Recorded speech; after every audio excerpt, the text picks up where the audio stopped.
Awakening Spirit with your host, Kathleen Flanagan. The journey of an awakening spirit is about teaching you a variety of tools that you can use to step into your true self. It is about self-discovery, realizing you are not alone on your journey. We will open the phone lines, give readings, and talk about what our listeners want to know. So please welcome the host of The Journey of an Awakening Spirit, Kathleen Flanagan.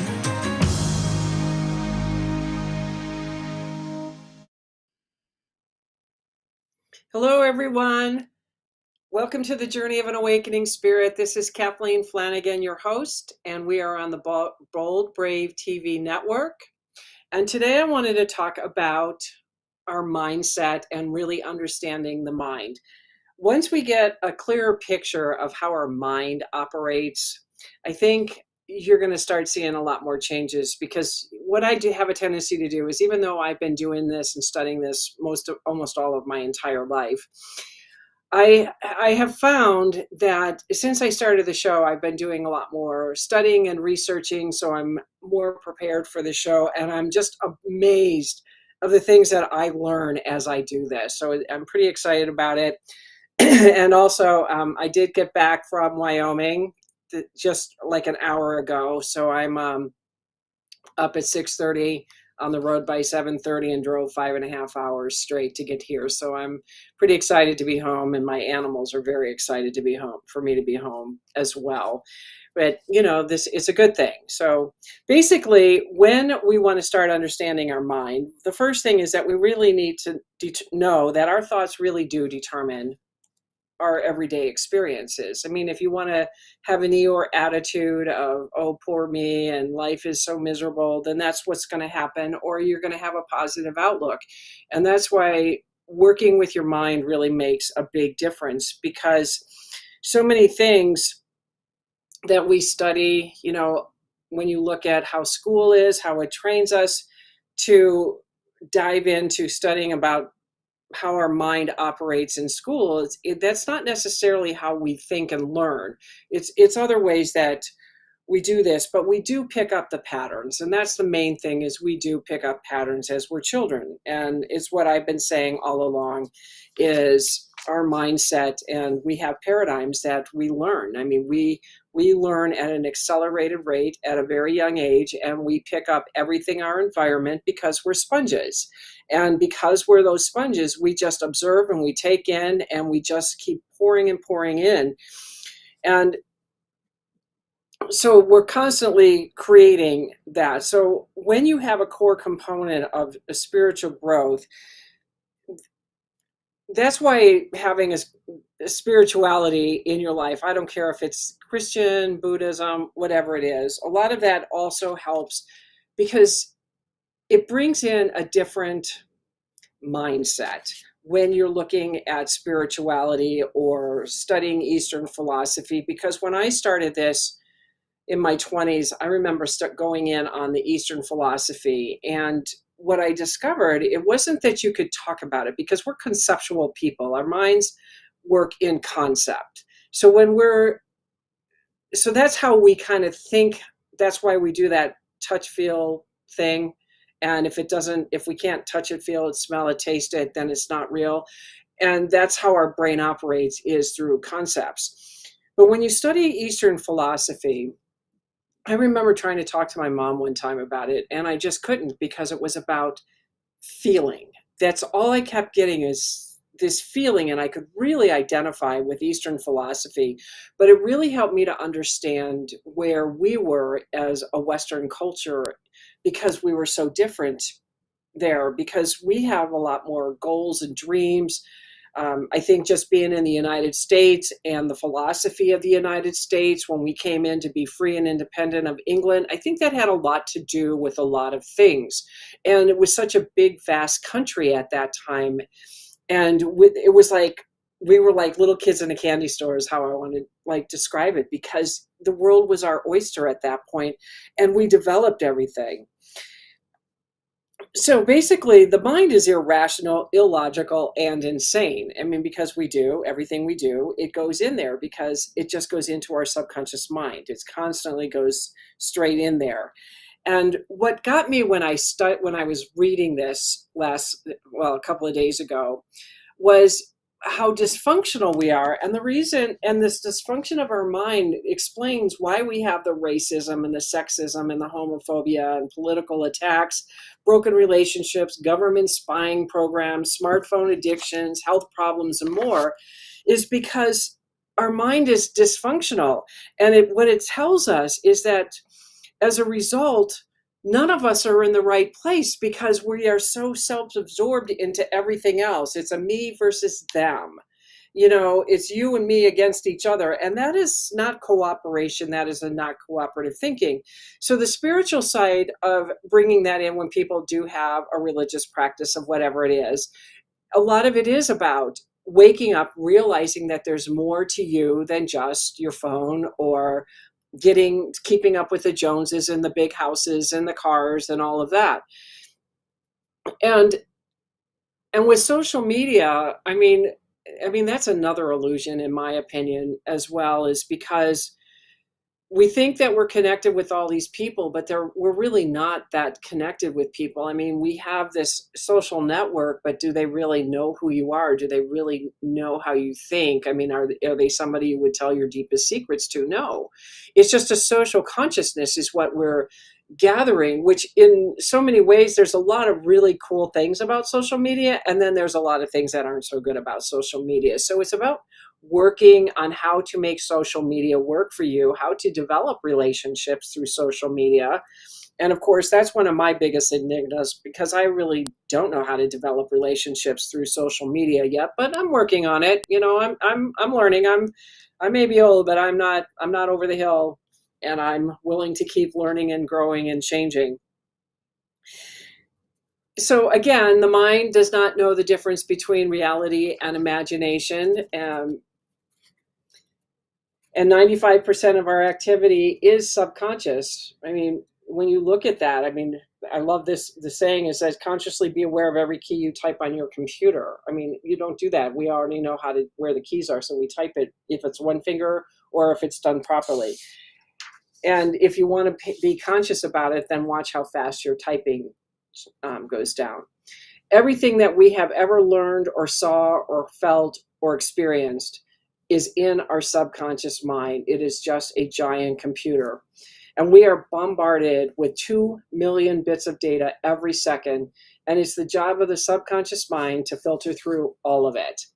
The conscious mind remembers about 5 to 9 pieces of the information. So this information is passed to the subconscious for processing to free up the conscious space. And most of our energy expenditure goes towards the brain. So that's some pretty interesting things. And Carl Jung has said, until you make the unconscious conscious, it will direct your life and you will call it fate. And I know that to be very true, because I remember when I first started studying this, and I had listened to Bob Proctor and gone to some of his seminars, and that was probably the biggest thing that I came to the realization of, was that I didn't know what was driving me. I didn't know about the paradigms to the degree that I know about them now. I did not understand them, because even if I was thinking that this is what I want to have, I want my business to take off. I want love, friendship, relationships, joy, prosperity, abundance. A lot of that wasn't there yet. I still had a big chip on my shoulder. I was still carrying a lot of anger. And what I did was I started to recognize some of this stuff, and I had to get rid of that top layer of garbage. And when you come from an abusive home, to you, it's just natural and normal, when it's really not natural and normal. And when I think about all the years that I spent trying to just not be mentally ill, because mental illness is in my family, and I knew that I had taken on some of those traits, not because I wanted to, but because it was what I had observed. And when I was 18, 19 years old, and I moved in and lived by myself, I started to realize that my thinking wasn't right. And I don't know why I thought that, I just did. And I remember really working through this mental stuff, and I found past lives about it and all sorts of things. But the one thing is that Mother Mary was always in the corner of my bedroom every night, because every night I was working through this. I'm really trying to understand about the sickness that I had in my mind. I mean, I was neurotic and I didn't like it. And because other people weren't acting like I did. So I really focused on that. And I did ask for a lot of help. And Mother Mary was always in the room every night, just holding the space for me to process through this. Now, at that time, I thought this happened to everybody, and discovered later on that that didn't happen to everybody. It was just that I didn't have a support system fully yet. I was battling this on my own, trying to find my way through all this confusion and mess. And I just kept processing through it. And I remember when I started feeling like I was coming out of it, because, when I moved in by myself, it was amazing, the garbage that came to the top of my brain.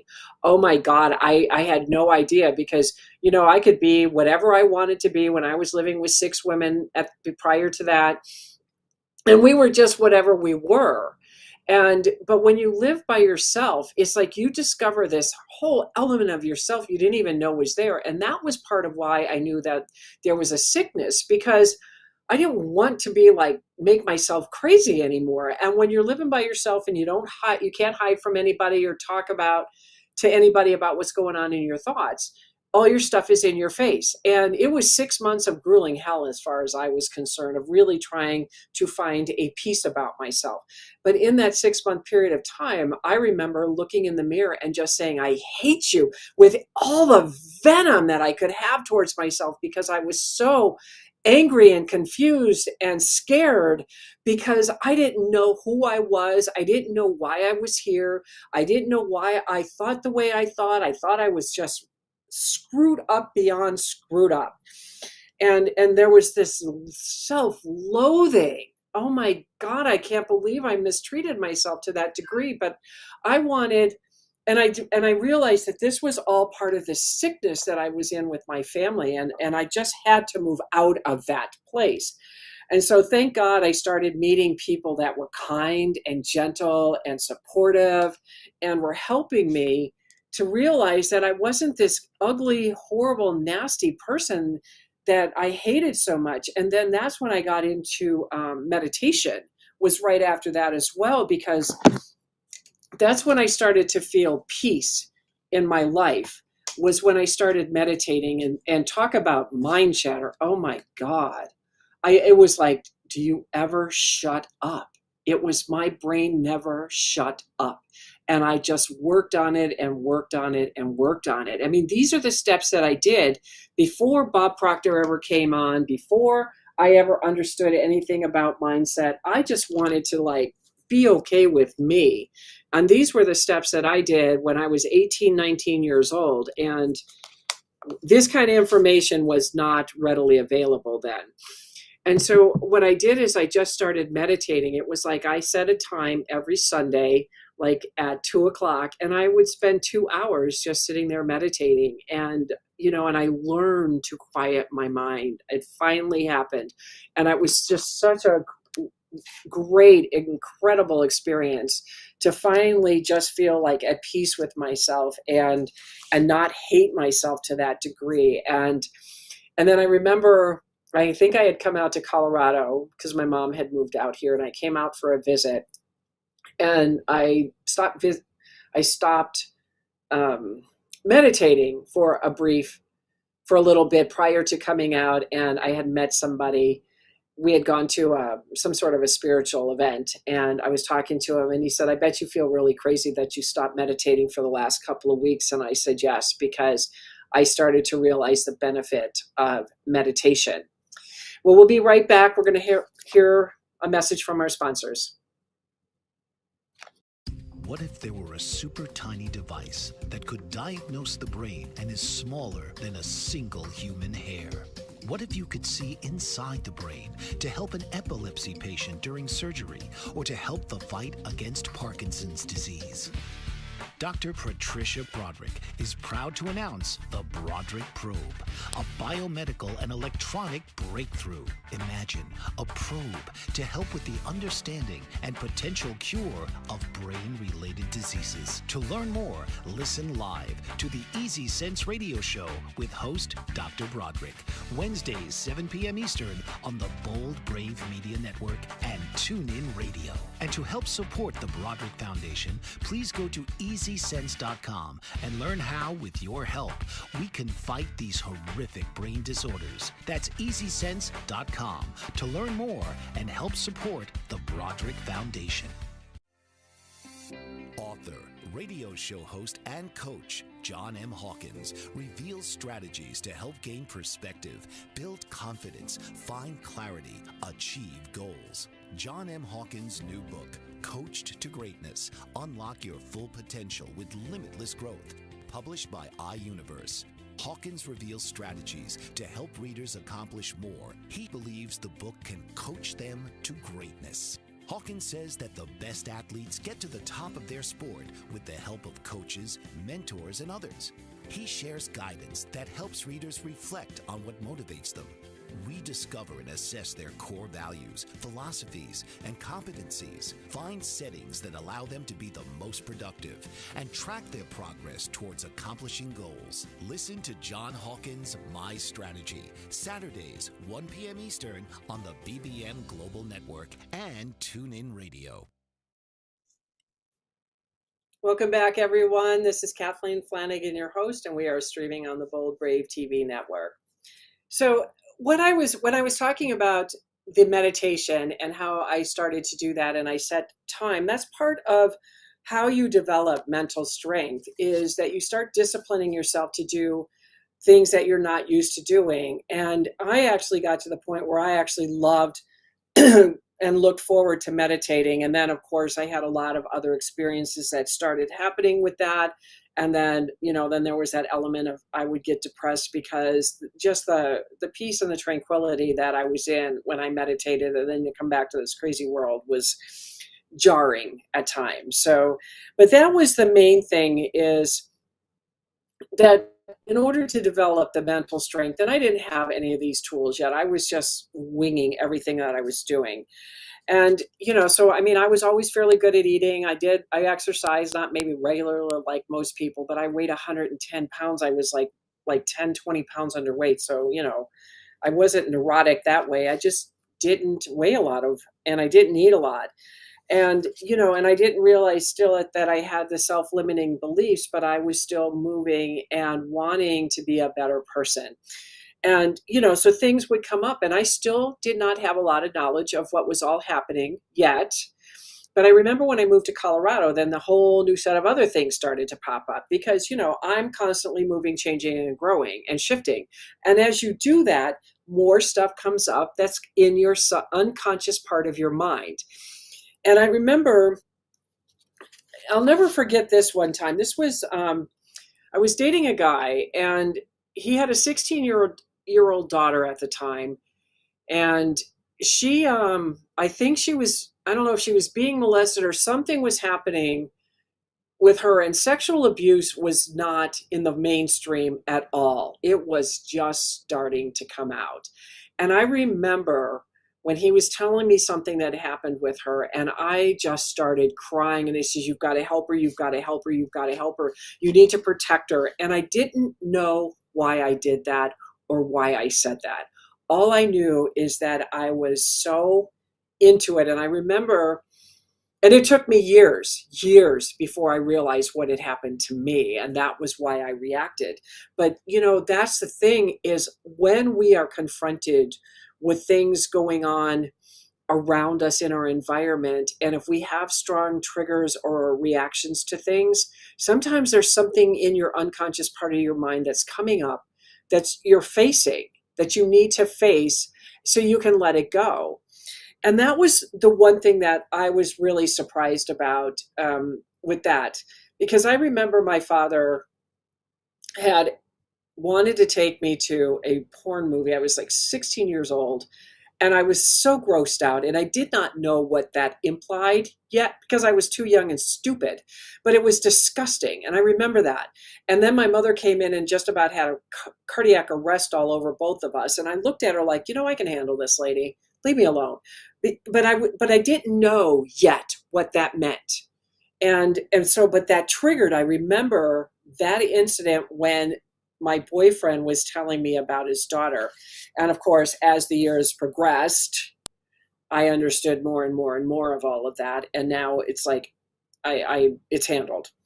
But it was a long time, because something like that kind of trauma is very hard on you, and you don't understand it, and it's frightening. So, to feel safe, you want to do that.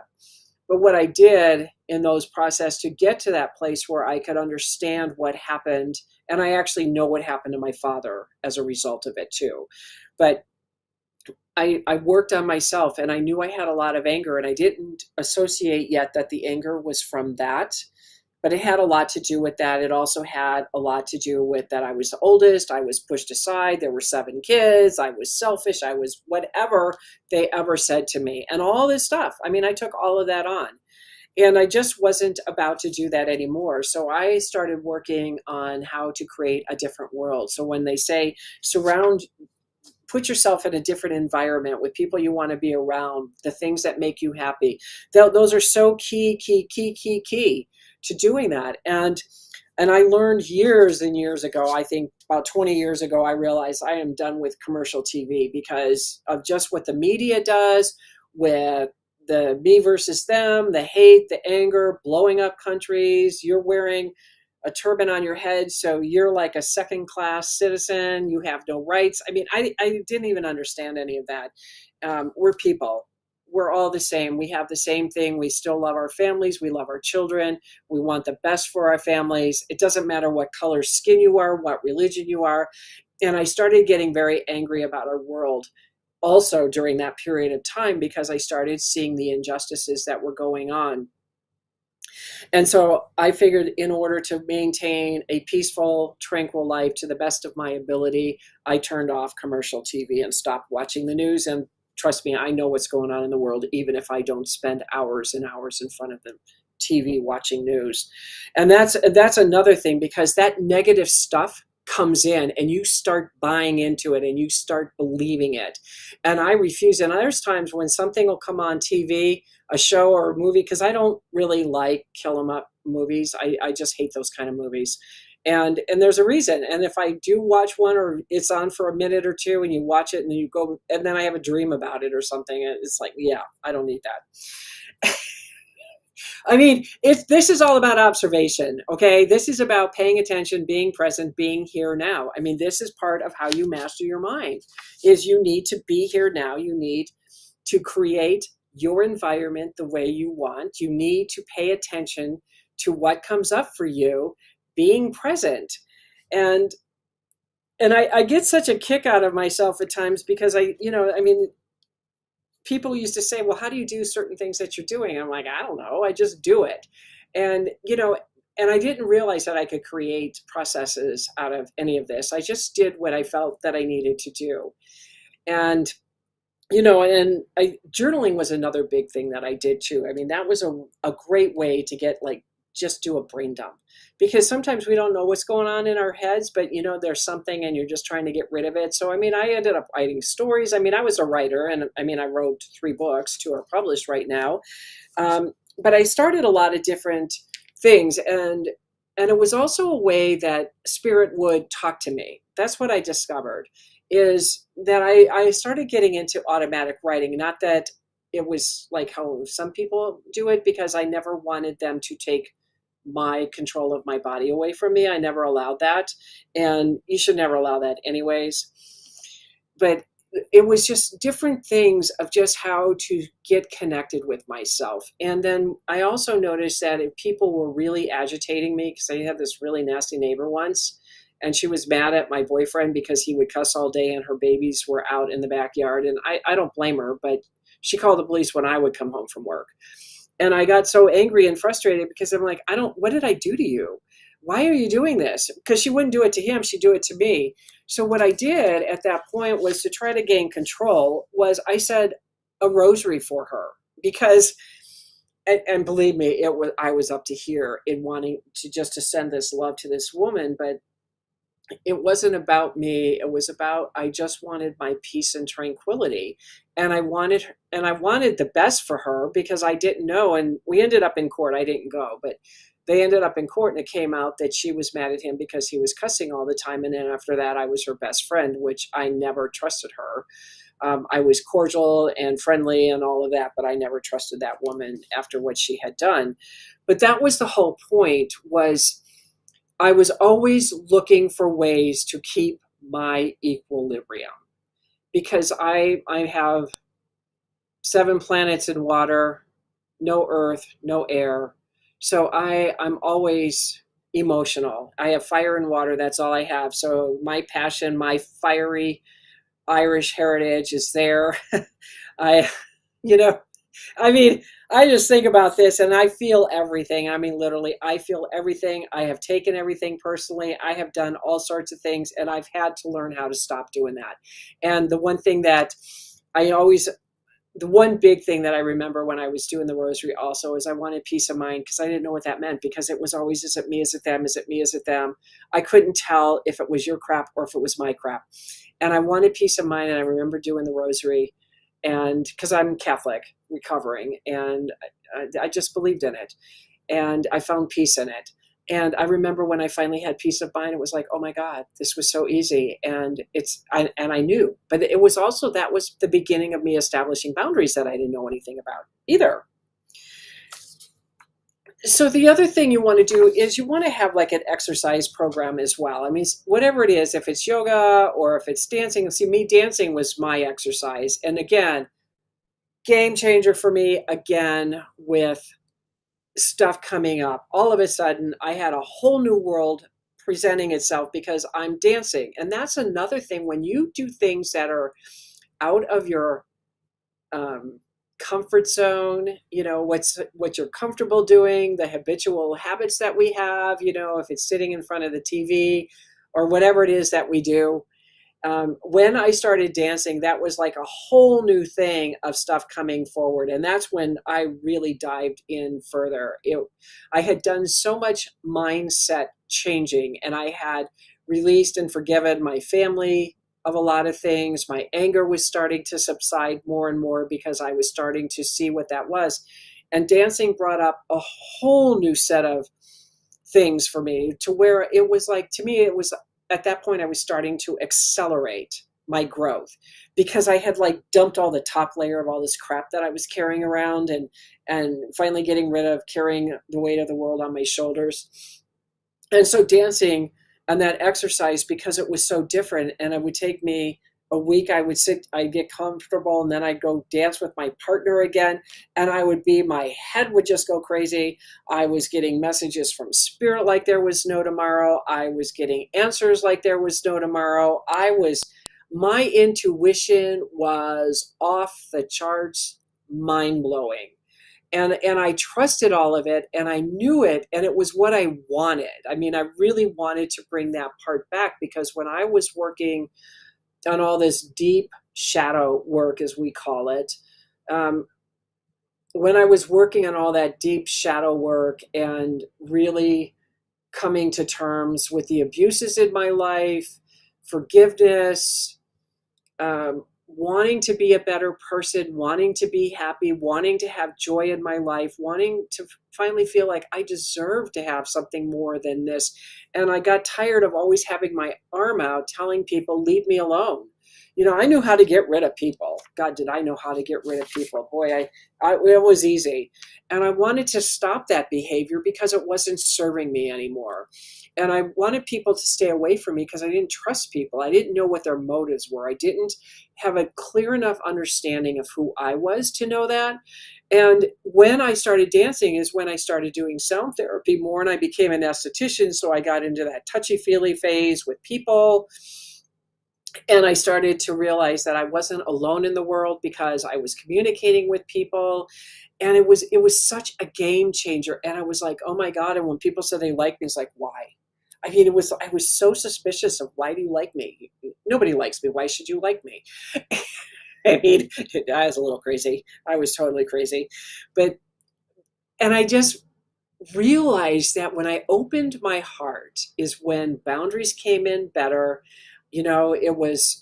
And I wasn't angry about it. It was like this whole world opened up of beauty, and people were nice and friendly because I was no longer shut down. Because it's like we walk around with our hearts closed down because we don't want to be hurt. Well, guess what? That's part of life. And when you start opening your heart, this whole world opens and it starts becoming more magical, because then you realize not everybody's out to get you. People are nice. People are friendly. Yes, you still have those other people out there, but you don't necessarily attract them because you've changed how you're operating. It's really is about what you're doing and focusing in on what you want to do.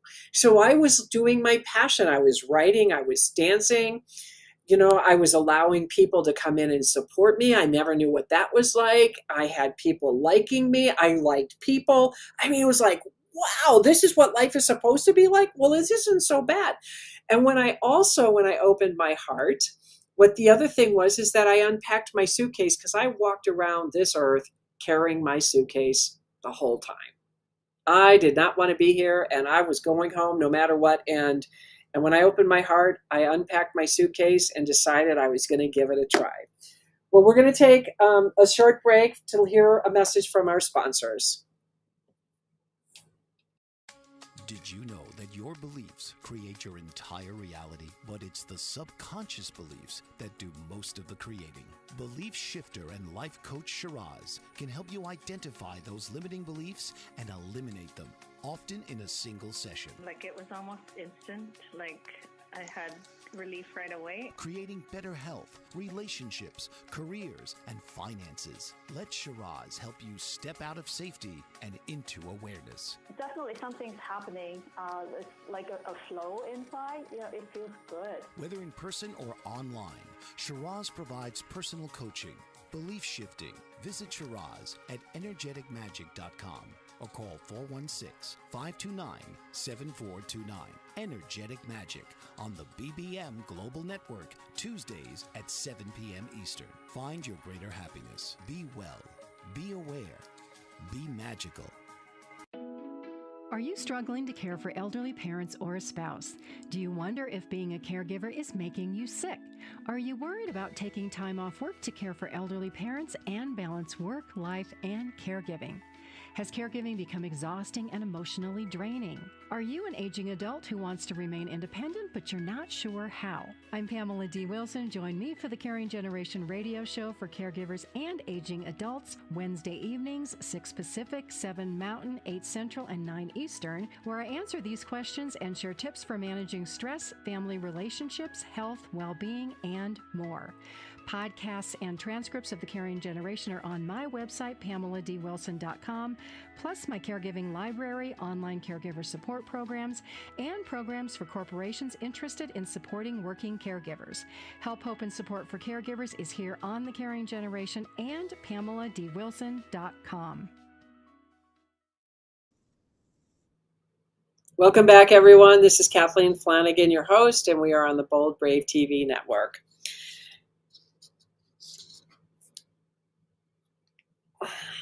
So what I want to talk about now is the subconscious mind and some self-programming strategies that we can do, because that was what I started to do when I was in Chicago.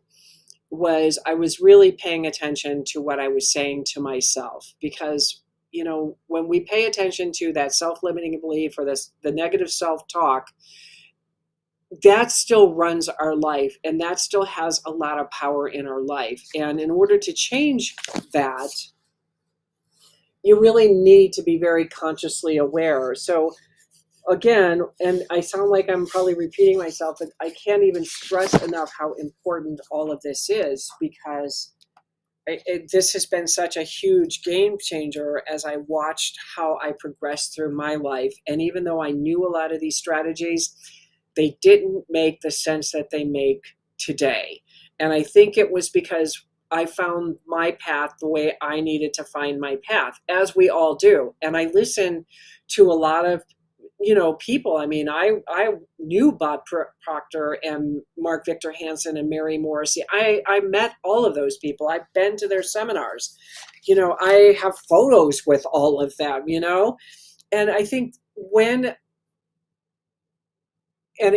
they made it sound easy, but it's not necessarily easy. It just takes time. I mean, this is a lifetime that we put in, and it takes time to let it out. I mean, the younger you are in changing, the faster it's going to happen. But when the way the amount of light on the planet right now is night and day from when I was, because it was 3 steps forward, 2 steps back. So anyways, so that's kind of where I'm at with that, just really looking at what can you say to yourself. I mean, really say that over and over. And of course, saying it before you go to bed at night, when you wake up in the morning, and then plan to say it throughout the day, because what's ever in the subconscious mind is what's going to manifest. So yes, I have been working like on my businesses. I have been in such a perplexed state with awakening spirit of trying to understand what has gone wrong with this company. And not that anything's wrong with it. It's just that I'm just not making the sales that I was. And so it's like, okay, what's in my thinking? Because it has to come from me, because I'm the founder of the company. But I've been working with people, and I have, a social media guy that we've got this plan that we're putting together to create this and really bringing that forward. And that's where I'm at, is what is it that I need to do? What is it that I need to say? So I've been working on like totally different affirmations for myself, what I want, how I want to proceed, but not hold on to it so tightly that it's not going to happen. It's like I'm working on my vibration. Again, it's always about the vibration.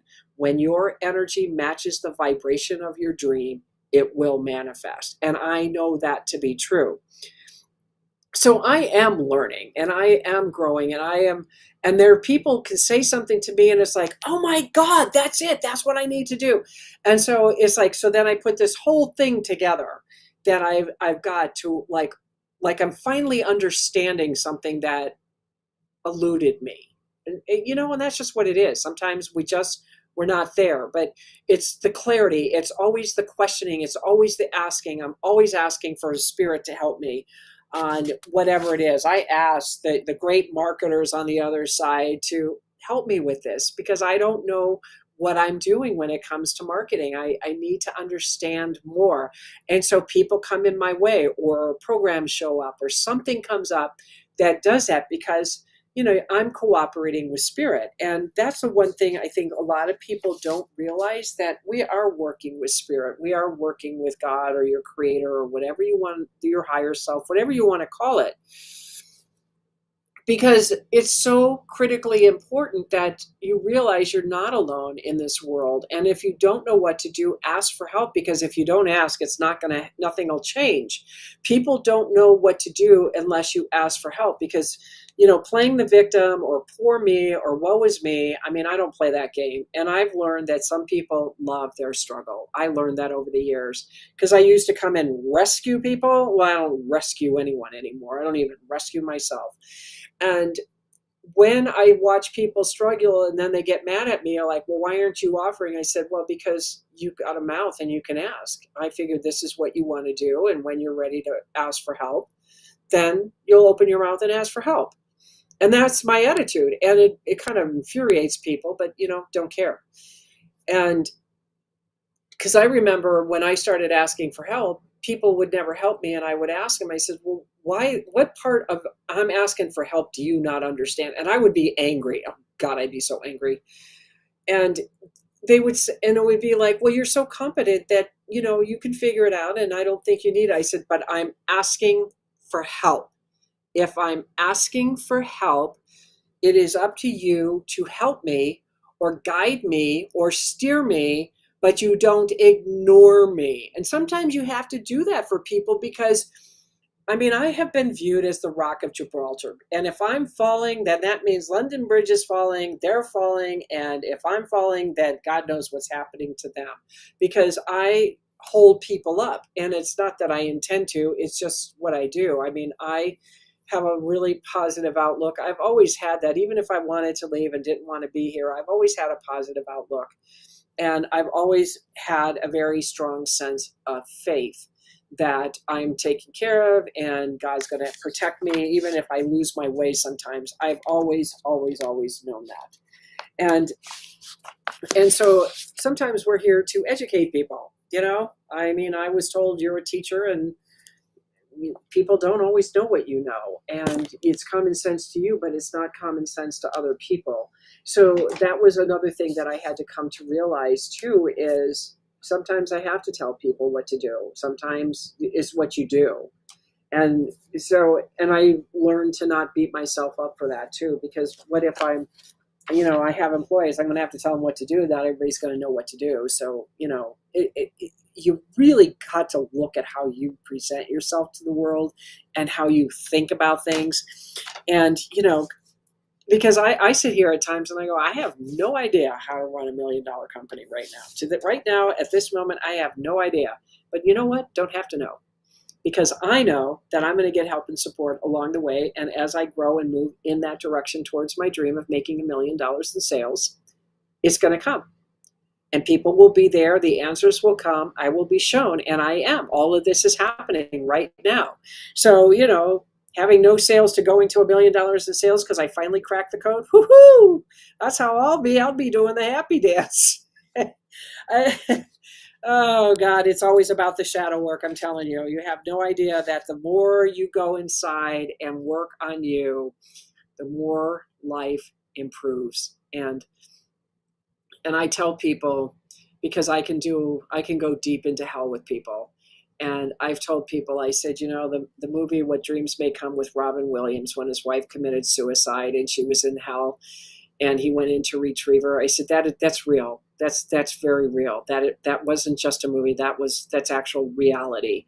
And what was interesting is he loved her so much that he pulled her out. And that's what I can do with people when I work on them, is because I have done so much work on myself that I go in there and I can go into the depths of hell with you and I can bring you back and I'm unscathed. And I think that's a great gift to give to people. And that's why the more you work on you, the more your life gets better and the more joy and happiness comes in, because I have never had as much happiness as I have. And yes, I still have a basement issue going on with water. I mean, we're getting the water out and we're going to finally figure out if we have a foundation issue. But the whole point is that even though it's frustrating and I didn't know what to do, I kept asking people, you know, what do you do? And keep asking spirit and the answers come. And so it doesn't run my life. I'm not in a bad mood because of it. That was the cool thing of when you work on yourself and you really start remembering who you truly are, that you are a spiritual being and you are a son and daughter of God. You know, you are. And when you remember that, then you start remembering how big you are. Because we are so much bigger than we think we are in these little tiny bodies. And if you had any idea how massive our spirit is, and we cram that into these little tiny bodies, and then you've got this amazing body that does all these things for you. And if you're sick, that's your fault. That is totally your fault if you're sick. Now, I was a migraine sufferer and I went through, and that was my nemesis in life, was to handle that. And guess what? I don't have migraines anymore because I learned about it. It was like something I had to learn and understand. And we all have something, we'll all have a health issue of some sort that we have to master. And that was what I chose to do because migraines were very debilitating. But I never gave up on it. I believed that I would eventually be migraine free, and I was. And I learned so much about migraines. And I did all the things that they, you know, I changed foods, I changed diets, I got chocolate out of my life, you know, the triple fudge kind of chocolates, because that's a migraine waiting to happen. No matter where I am in the world, that would still be a migraine. But, those were the things, I mean, there was hormone issues that were going with it. It was spirituality that was going with it. There was so many things. But you know what the real reason for that, my migraines was because I asked my ego, my inner self, that I had died so many times from opening my mouth, talking about spirituality, God, whatever it was. I don't know what I did, but I believed in helping people to remember who they were, and I was killed many, many, many, many times for it. And so I had made a vow to myself that if I ever get this, I asked my inner self to stop me, whatever it takes. And migraines were it. Because I guarantee you, when I'm in a migraine, I am not talking. I am in the dark, trying to get rid of the pain, being miserable, whatever it was. And when I asked my body that the last time I had a migraine, that's what it told me. And I said, well, thank you so very, very much for doing. You did an amazing job, and I really appreciate that. But I don't need you anymore. I'm okay now. And I never had a migraine again. So when I'm saying if you've got an illness or you're sick, you start talking to your body, and your body will talk to you. I could tell you what's wrong with me. I could never tell you how to fix it most of the time. But see, now, because I understand more about thoughts and things and how the body-mind connection works, if I think something's going on, what I do now is that, because I'm aging, okay? We're all aging, but it's like I really see this at this point. And I just sit there, and it's like my body is vibrating, and it's doing good, and it's, everything's operating at optimal performance. And I just say thank you for taking such good care of me. And when you say good things and you're grateful for your body, guess what? Your body's going to give it back to you. And I truly believe that, because I have always thanked my body for being as healthy as it was. Even though I did what I needed to do, I still showed gratitude for it. And when it did get sick, I allowed it to do its thing. Well, we're going to take a quick break to hear a word from our sponsors.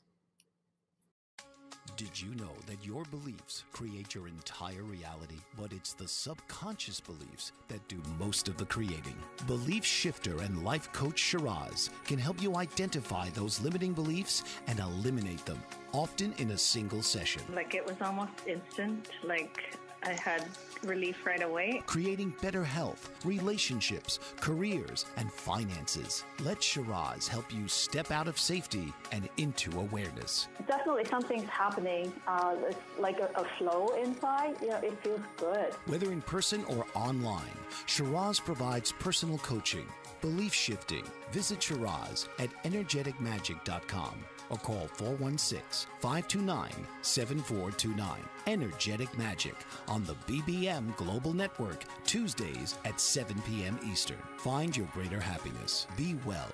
Be aware. Be magical. Are you struggling to care for elderly parents or a spouse? Do you wonder if being a caregiver is making you sick?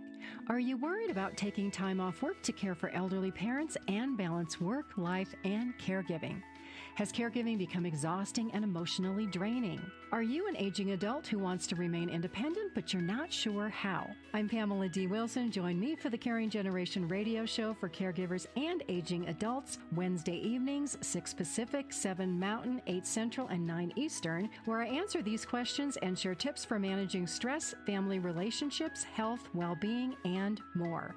Podcasts and transcripts of the Caring Generation are on my website, PamelaDWilson.com, plus my caregiving library, online caregiver support programs, and programs for corporations interested in supporting working caregivers. Help, hope, and support for caregivers is here on the Caring Generation and PamelaDWilson.com. Welcome back, everyone. This is Kathleen Flanagan, and we are streaming on the Bold Brave TV network. So I think what we should talk about now is our imagination. Again, our mind does not know the difference between imagination and reality, and everything is always created twice, first in our imagination and then in reality. And, so imagination is a lot like when you're meditating, because you're dissolving issues, but you're finding solutions at the same time. So a lot of times when people like draw or paint or do anything creative. It's like they're imagining. Because I remember when I was younger and dancing, and what was the one thing that I did is I created a lot of different dance movements. And, how can I move the body? And I would just imagine trying to do things. And when we're doing, like when we're drawing or painting, and what we're doing is we're pulling something out of inside of us that's allowing this creative process to develop and manifest. And as we're creating that, it's like you find solutions, because it's like, first of all, it takes you out, it takes the weight off of you. I think that's one of the biggest things, that when we feel troubled, we feel like the world is on our shoulders, and you want to get rid of that, because you're never going to find the solution. It's like what Einstein said, you will never find the solution at the level that the problem is. You have to go above. And I think that's the main thing, is because we live in a logical world, and we think that we should be logical, but our imagination isn't anything remotely like that. And when I was reading over this, what I wanted to talk about today, they said that Steve Jobs used his imagination to create an entirely new product range that had never been seen before. And Tesla is doing it now with the SpaceX and the electric cars. And what they're doing is they are creating new paradigms. And that's what is so amazing, is when you have thought leaders. I mean, Steve Jobs had his own thing. I'm sure he was, they said a lot of things about him and Einstein, because they were in such a different vibrational place. But when you come in to this earth and this planet, and you have a big mission or something that you're wanting to do, then you have what it's going to take to do that.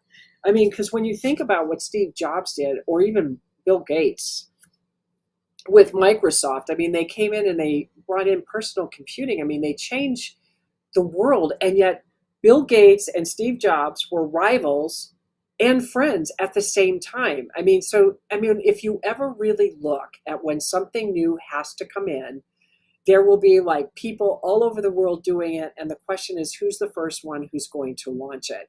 And if you really study history, you'll see a lot of that, because I used to see that when something was time to change, and this was obviously paramount to change. And Einstein never believed in school. I mean, his attitude was, it'll take him it was actually Edward Bach, after he finished his studies, said it will take him 5 years to forget everything that he had been taught. And then Einstein had no faith in schools and famously stated that logic will get you from A to B, but imagination will get you anywhere.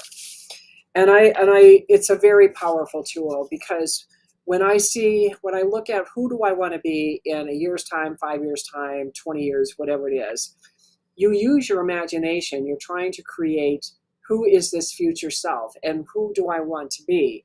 Because when I was in Chicago and I was really starting to create this whole new persona of me and wanting to be a better person, and what that looked like yet, I couldn't put it into words, but I could see it in my mind how I wanted to be. I could see that the vision that I always saw of myself and how I acted were two different things. And I have been watching my inner self and my outer self come together where I'm in total alignment. And I know that when I hit this total alignment, that everything that I ever want in my life will manifest, because it's all about bringing ourselves in alignment, coming into alignment. And that's part of this whole mindset too. And that's the bigger version of just remembering. That's part of remembering who you are. I mean, I remember years ago, somebody said, we come into this earth and we spend most of the rest of our lives dumping the garbage we were taught as children. And I thought that makes a lot of sense. And I think it does make a lot of sense. And not everybody's had a rough childhood or whatever, but people that I've known that have had really good childhoods, they all still have stuff. We all have stuff. We all have issues about whatever it is. We have issues. Where they came from, we don't know. It's maybe not necessarily that came from this personal lifetime, but maybe it's a karmic thing that they're bringing forward. Because that's the other thing we have when we're dealing with ourselves is we do have overriding issues that we're going to work through. Like, they're going to take a lifetime to learn.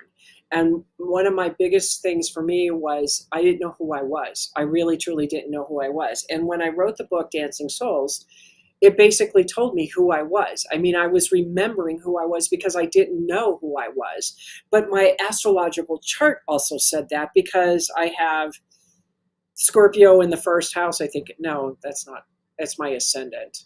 Yeah, I think that's, if you're Scorpio and ascendant, you want to know who you are, and by the time you die, you will know exactly who you are, and you will never not know who you are again. And I have spent a lifetime wanting to know, who am I? And so that was what's really cool, is really coming down to making those decisions about really who is it you want to be, and coming into that place of where you want to be in your life. Who is that ideal person that you want? How do you want to live? How do you want to show up? How do you want to treat your kids? How do you want to treat yourself? How much money do you want? It all comes from within you, and you moving through all of your stuff and remembering who you are and raising your vibration. Well, that's pretty much everything that I have for now. Next week, we're going to have Zach Lyotis, and we're just going to continue on about the mindset, and kind of like when life starts throwing you curveballs, how do you stay where you want to go on target when life is zigzagging? Because life is going to zigzag. So there are tricks and techniques that we're going to talk about with that next week. And I also want to remind you that Awakening Spirit, Bold TV, bravetv, 40% off on Awakening Spirit products at awakeningspirit.com. I have services, and you can have a consultation at KathleenMFlanagan.com, and Grandma's Natural Remedies is the CBD company. And again, bravetv for 20% off. So I want to say thank you for watching. This is Kathleen Flanagan with the Journey of an Awakening Spirit, and we are on the Bold Brave TV. And from my heart to yours, have a fabulous week. This has been the Journey of an Awakening Spirit with your host, Kathleen Flanagan. Join Kathleen each week as she will inspire and empower all those who are drawn to her to live their highest vision in the context of love and joy. Right here Tuesdays at 4 p.m. Eastern on the Bold Brave TV network.